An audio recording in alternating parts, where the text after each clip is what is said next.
Bismillah. Bismillah. We have one other source that we're bringing in, and then, inshallah, we will begin. Assalamu alaikum, everyone.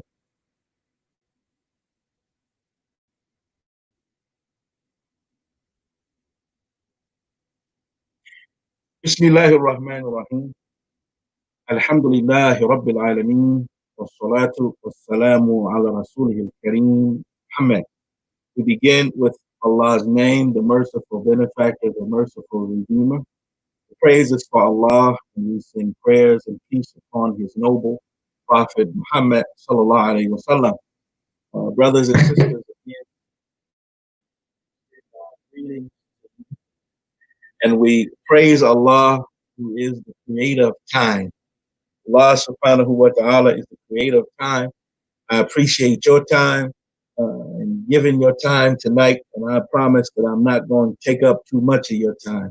I was just speaking with Ustad Hamza Abdul Tawab with that beautiful recitation before we started, and I say, well, how long has everybody been going? Because we're on the Ummah page as well as the Atlanta Masjid page, as well as the Atlanta Masjid YouTube and the Instagram. I got Instagram. And he said, everybody has been varying, so we're not going to take too long, inshallah.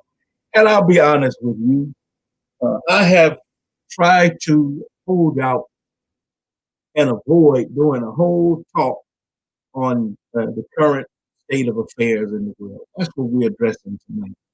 In fact, my topic is a message of concern. That's the subject. And for those of us who come from the association or who identify Imam Hamed as our teacher, you know where that came from, message of concern.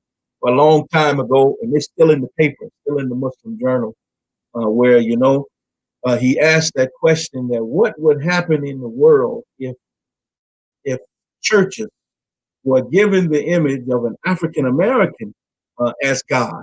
What would happen and how would the world be? How would the world be if little children all around the world were given the image of a black man as the thing that they worship and uphold? How different would it be? And he was in fact addressing the reality that the opposite that has happened, with that image being given of a Caucasian, of a European, being God, being the thing that people worship, is a problem. And it's a concern that we have. And I tried to hold out because I know many of us, we zoomed out. I don't know about you, but I'm zoomed out. Everybody got a Zoom. Everybody's got a broadcast. And why do I need to do another one, right? And many have given their opinion and have voiced their position on this current reality. And some have done it from a place of sincerity. And then some have done it just because it's trend right now. And y'all know me, I hate to be that guy. I don't want to be the guy that's just teaching because that's the trendy topic. But many whom I trust, many who love me and whom I love say, no, man, we need to hear you and we need to hear your voice. So inshallah, here we go. Here we go tonight. And I also want to address this because message of concern, that's our topic, but I have a real concern for many of our young people right now. Listen, and for you teachers, for you parents, for our young people right now, who this is the real first uprising that they are witnessing in their life. This is the real first. Yeah, you saw the Arab Spring on TV. That was an uprising. And perhaps you saw a little bit of Ferguson. And that was an uprising, but not worldwide like we are witnessing today. Worldwide, like what this brother, George Floyd, may Allah have mercy on him, and Breonna Taylor, may Allah have mercy on her, and Ahmed and Ahmad Arbery, may Allah have mercy on him. These three just in this time, and there's been some others in there. Some others have happened in that time. This is the first time that they're really living these uprisings. And I'm giving that word on purpose. I'm not calling it riots. I'm not calling it looting. I'm not calling it anything but an uprising that has overtaken the entire world. So I have to address this.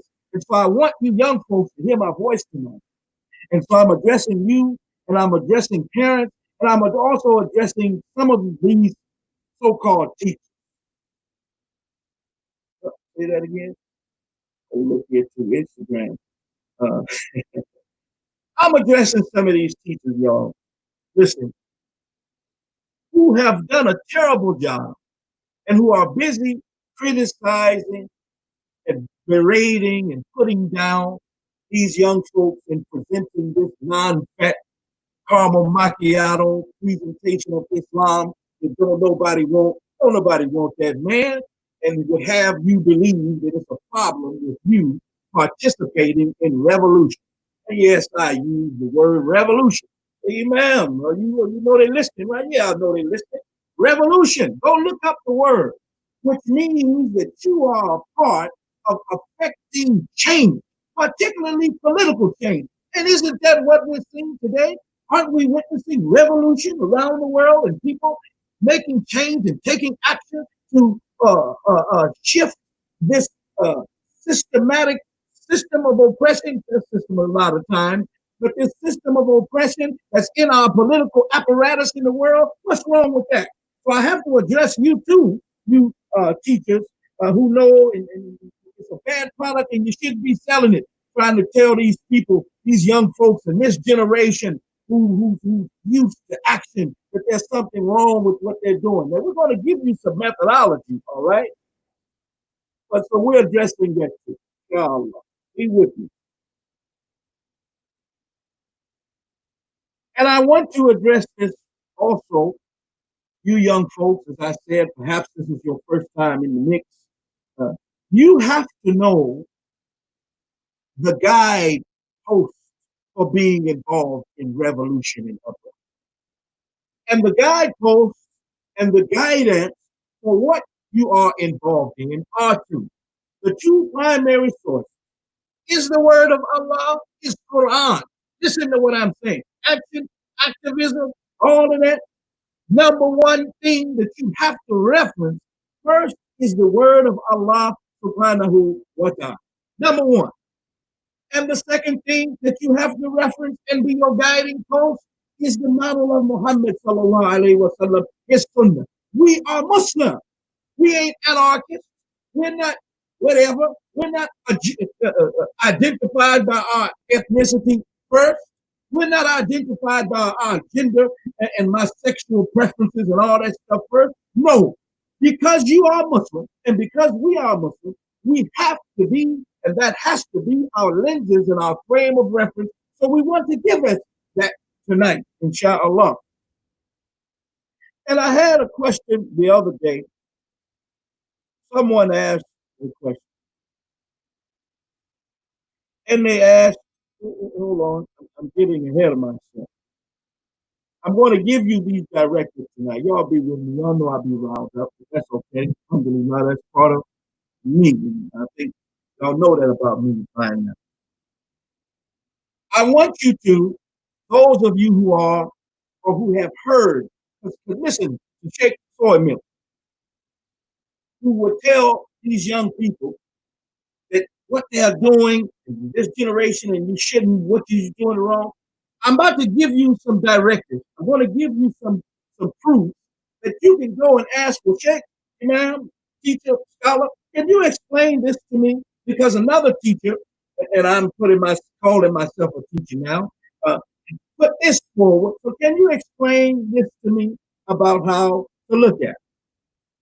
And I also want to say to those, I'm telling you, it hurts me, brother and sister, when you put these folks down. Just say that you scared. Come on now. Just say you afraid to lose your job. And that's why you got to be against uprisings and revolutions. Just say that. And even worse than that, realize and admit that you might have the mind that white supremacy has produced that has made you scared and afraid and to be against anything that's uplifting you and your people. Just admit that. And it would be better for you to just be quiet. As the Prophet ﷺ said, to say what is best or just shut up, just be quiet, rather than trying to tear down these folks who are trying to find their voice and find their position and do their part to affect change. Okay? So here is the proof. Here is the proof that not only is there a directive in Quran, and that's what I was going to say, that I heard on another one of these discussions the other day, young uh, teacher, he has Arab background, good brother, my friend. And he asked an imam who's an African American imam who happens to be a hafiz of the Quran. He said, Imam, and I'm not going to give their names, they know who they are. He said, is there anything in Quran that actually gives a directive, meaning gives an instruction that people should be engaged in making social change and fighting the system of oppression and all of that? And I think he was asking this question for his own people. And he was asking this question for the Sheikh Soy Milk and the other who would try and say that there's something wrong with being a part of it. Is there anything in the Quran that's an actual instruction? And so here is one of those actual instructions, brothers and sisters. Allah subhanahu wa ta'ala, he says in Surah An-Nisa, interestingly, it comes in that surah, the title, the chapter entitled The Women, where Allah subhanahu wa ta'ala, he says, Bismillahir Rahmanir Rahim, Ya ayyuhalladhina amanu, kunu qawamina bil qist, shuhada'a lillah, walau ala anfusakum, aw al walidaini, aw aqrabain, an yakunu ghaniyan, aw faqiran, fallahu awla bihima. صدق الله العظيم إلى الآخر الآية. To the end of the ayah. There's more of this ayah. Surely Allah speaks to. Here's your proof that it's all right. And the ayah is translated like this: oh, you who believe, stand out firmly. And that great uh, linguist Yusuf Ali, he put staunchly. Stand out firmly for justice. And I got my freedom, justice, and equality shirt on, made by our sister, New Africa Design in New York, 51, Maryland. All you who believe, stand out firmly for justice and witness to Allah, even against your own self, or your parents, or your kin, and whether it be against a rich or poor, for Allah is better to protect both. Surely Allah speaks to you. Allah, so much to these ayahs. I said I'm not going to be. Show me in the Quran where it says I should be standing up and fighting against oppression. I just insulted to you.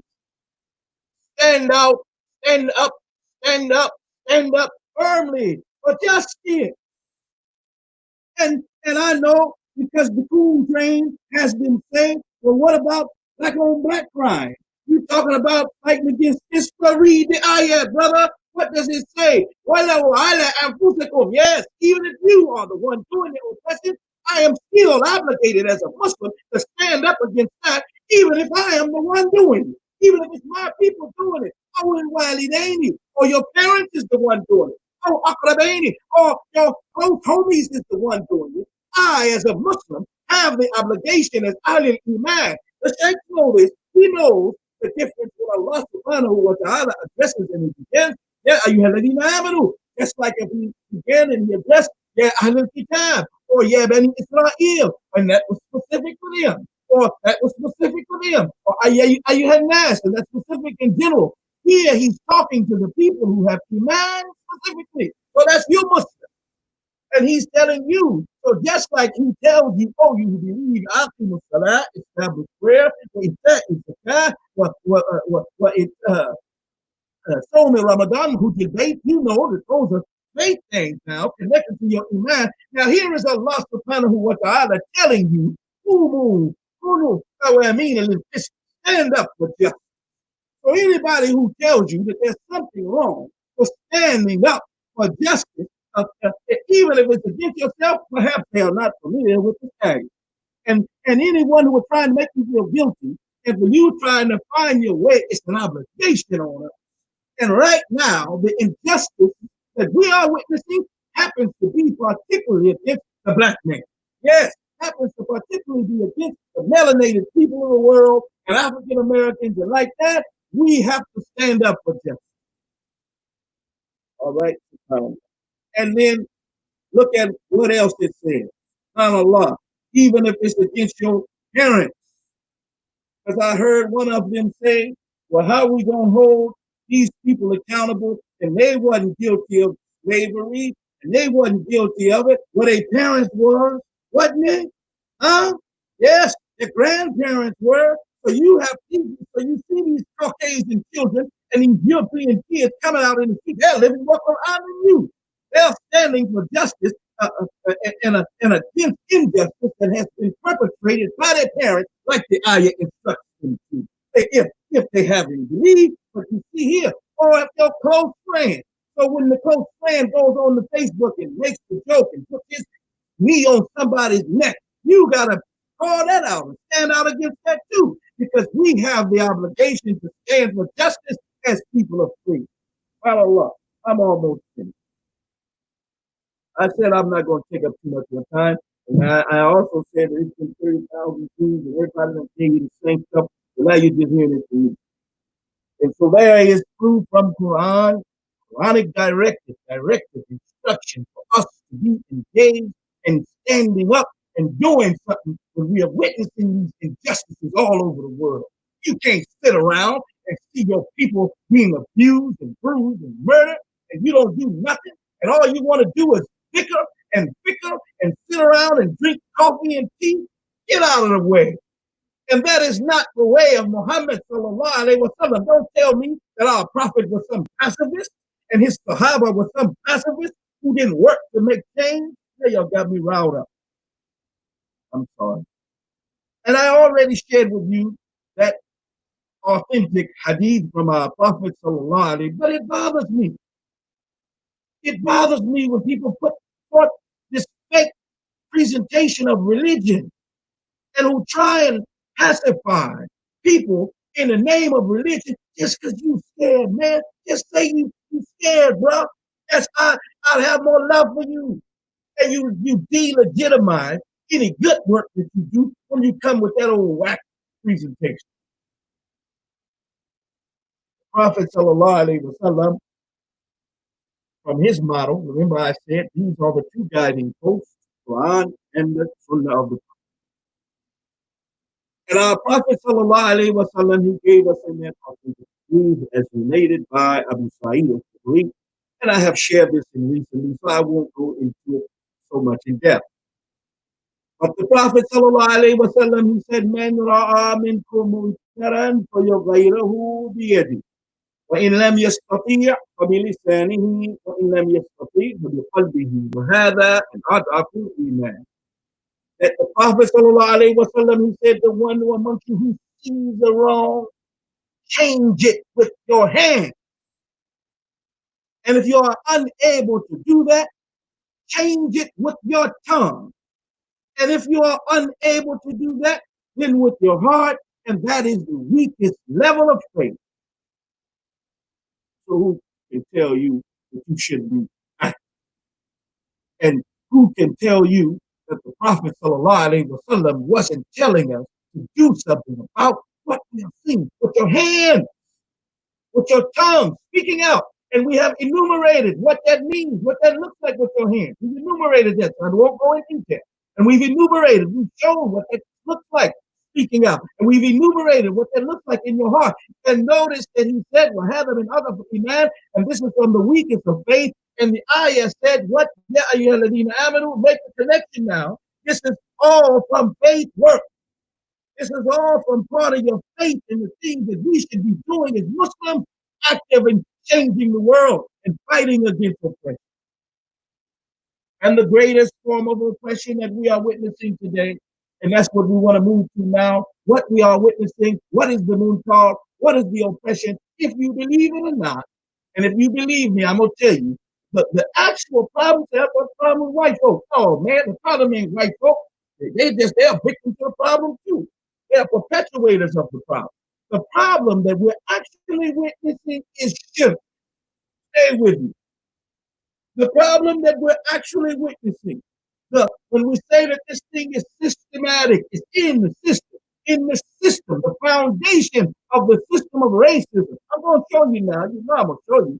The foundation of racism, the foundation of superego, the foundation of supremacy mind, particularly white supremacy, all of that is shirk.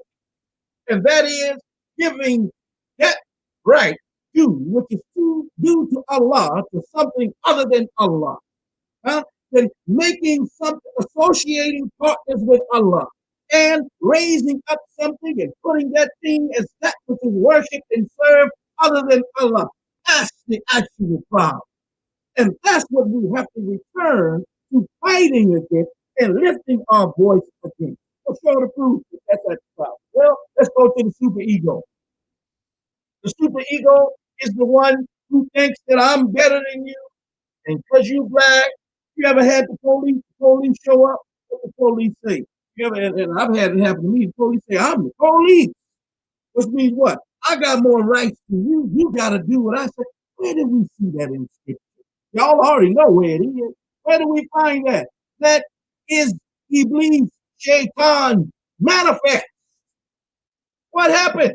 When Allah subhanahu wa ta'ala told him, when they were told, make sajda, bow down. And he, Abba was takbara. He didn't do it. He puffed himself up with pride and indignity and arrogance. And it was asked, Mama Na'aka, what has prevented you from making sajda? What did he say? It's the superego. It's the supremacy complex. The white man's got a God complex. Ain't that what the old song said? What did Shaitan, what did Iblis say? He said, Ana khayrun minhu. I'm better than him. So ain't that what he said? خلقتني من نار وخلقته من طين. He said, you created him. You created me from fire. And you created him from clay. Isn't that the superego? Isn't that the God complex? And then let's break it down. I'm going to get a little scientific with you. These are his self-identifiers, right? He was identifying himself as the fire creature. And he's identifying Adam as the clay creature. That thing that can be molded and changed shape. And he knew that if you put that thing next to me, I can dry him out. I can pull the life out of him. What's the life of human beings is water, right? And you put the clay in the water that moisturizes it, it dries out, take the moisture out of it. And all that's going on in the mind of the devil and saying that I am better than him. So when you see what you are witnessing, these folks walking around with their supremacy complex straight up from Satan himself. And so now perhaps you'll think about when they was calling them people devils, you'll think about it a little different.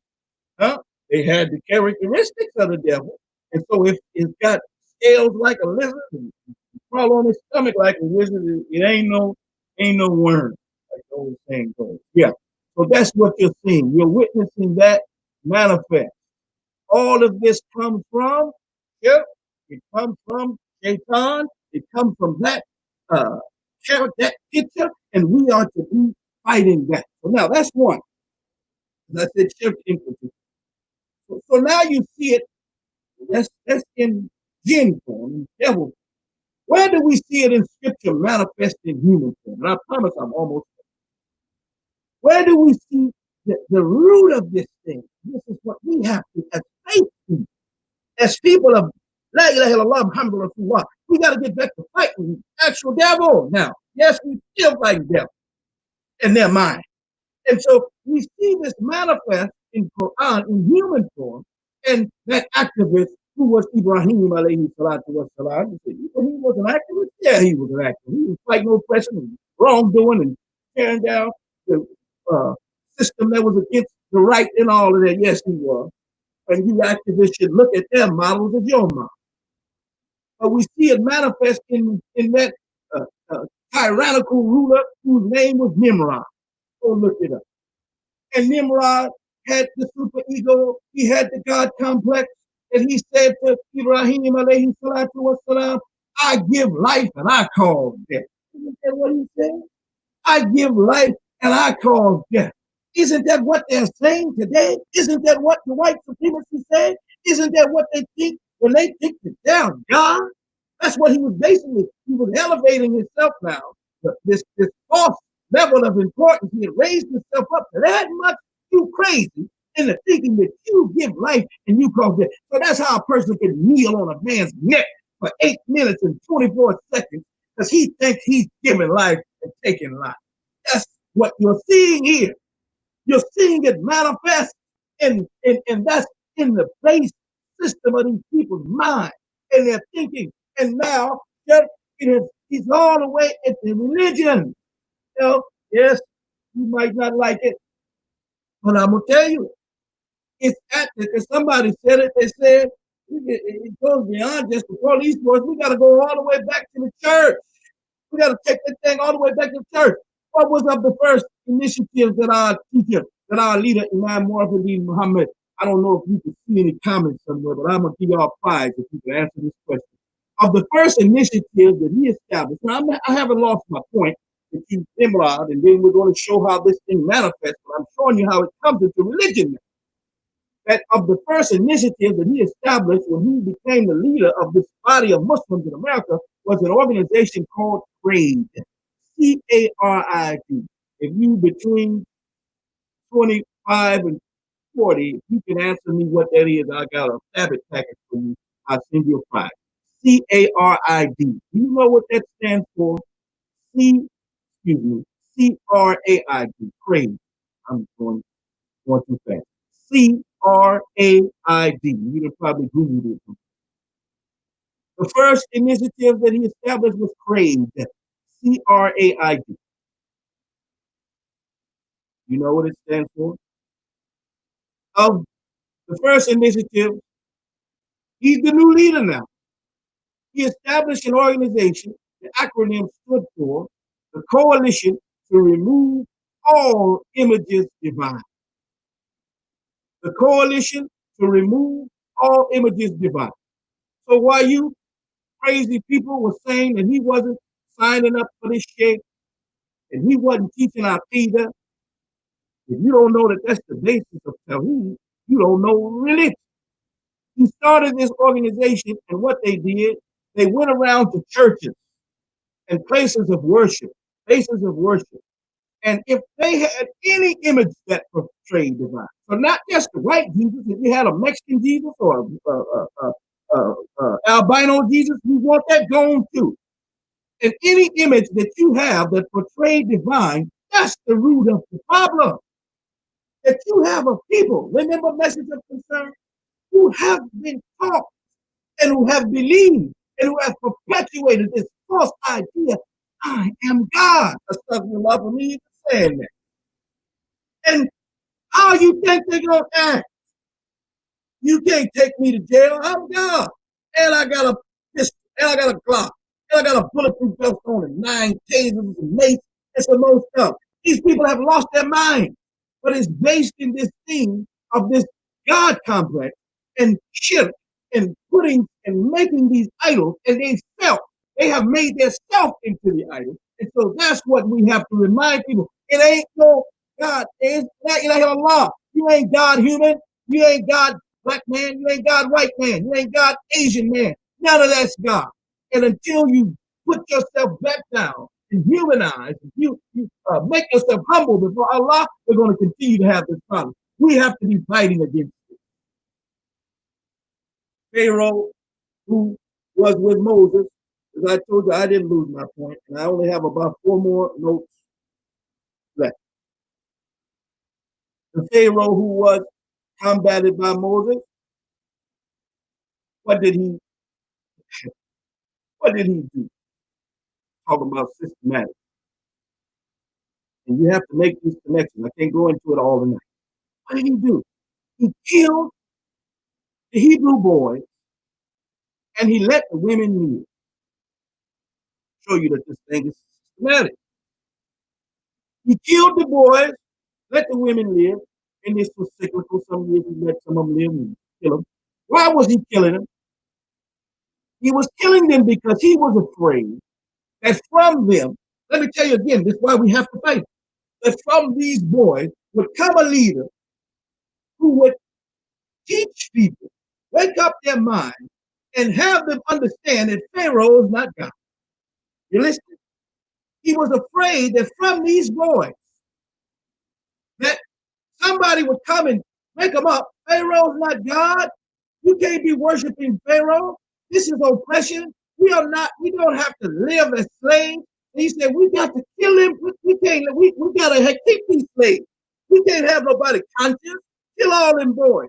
Keep their women now. We can use their women, right? And to show you even more for you who don't believe that this stuff is connected, what did J. Edgar Hoover say? He used to know homework. When he established the counterintelligence program, COINTELPRO, what did he say? And what was his initiative? He said that we can never let a messianic a Messiah come up from amongst the black people. I'm changing the quote. That would unify and electrify them, right? That would unify and electrify them for one cause and one mission. Can't let it happen. What do they do? Kill all of them. And you tell me that ain't the same thing. You tell me that ain't this pharaonic, devilish system perpetuated and repeated over and over again. And it's against you and me because we have been the moral conscience of the world, black people. We have been the one who wake up the mind and remind people of God and humility and righteousness. That's been us. But no, we need y'all to be slaves. We need y'all to be slaves of our system. We're going to kill you. We're going to give you diseases. We're going to give you this. We're going to give you that. We're going to change your sexuality, your sexual orientation, so you won't be a man and you won't be a woman and you won't be natural. Yeah, I hurt your feelings, but I'm telling you, all that's part of the system of white supremacy too. Allah. I'm almost done. So you know, brothers and sisters, this is why we are the problem of the ruling class. Because we will speak out and say, man, you ain't God, and I'm not God. There is no God but the one God. And I'm not going to be your slave, and you're not going to oppress me. I'm going to rise up and be a man. I'm going to stand up and be a complete human being. So they crush you, kill you left and right, and put in systems in place like they did, going around killing them boys. That was systematic oppression. Destroying our family. So the Imam established CRADE, the Coalition to Remove All Images. So here are our action steps. Our action steps in closing, brothers and sisters, is to first recognize, yes, you have an obligation to be active in fighting oppression. And the greatest form of oppression is false worship, as Quran says. The greatest form of oppression is false worship. And the greatest mechanism of false worship that has been perpetuated on our people is giving us that European as God, giving us that European as the thing that we worship. That's the first form of oppression that's been put upon us. So you have to fight. Yes, understand that you have an obligation to fight it. That's the thing that we are fighting, and you first fight it in your own self. Go inside your mind and ask yourself, do you think the white man is God? Brother, my Pakistani brother, my Arab brother, my Bengali brother, my Sudanese brother, my Somali sister, do you think the white man is God? Do you shiver and shake when the white man come around because you nervous? Why you do that? Because in your mind you think that's God. You have elevated him to a position that physically makes you nervous when they come in the room. Kill that in yourself. Remove that shirk from your mind. Remove that shirk from your body, from anything in you. Fight it and remove it from the environment that you're in. That's action step number one. Remove it from our places of worship and from our religious institutions. How are we going to be with black people and consolidate and solidarity and all that stuff? Look inside of your masjid and see, is the black people just supposed to be the slaves? Is the black people just supposed to be the entertainment? Is the black people just supposed to be the sideshow? Or do you actually, and it ain't just Bilal, radiallahu anhu, and he wasn't just the mu'adhin, radiallahu anhu, he was also the treasurer. Come on now. He was the one in charge of the money. And he had other, he was also a mujahid. He had other responsibilities. So don't just relegate me to singing and being the entertainment. That's punk and bogus too. So look inside of your institutions and actually see, am I being true to this mission of equality and true to this, what was it? Freedom, justice, equality. Free to this mission of equality, that we're actually together in this work of bringing humanity to their best self. We got to think better. We have to be better, and we have to fight against these forms of oppression, the greatest of which is action steps. Okay, should be uh, changing the world with your hand, with your uh, speech, with your heart, changing the world. You've given us the proofs from Quran. And then for us, lastly, this is the real last one. You melanated African Americans, you got to start loving each other. It shouldn't be so easy for you to hate your brother and for you to hate your sister. Get out of that. Return to actually loving each other. Loving each other because I'm your brother, I'm your kin, I'm your relative. Yes, we are related like that, you know? And get back to loving one another and building one another and actually wanting the best for your brother and your sister, what you want for yourself.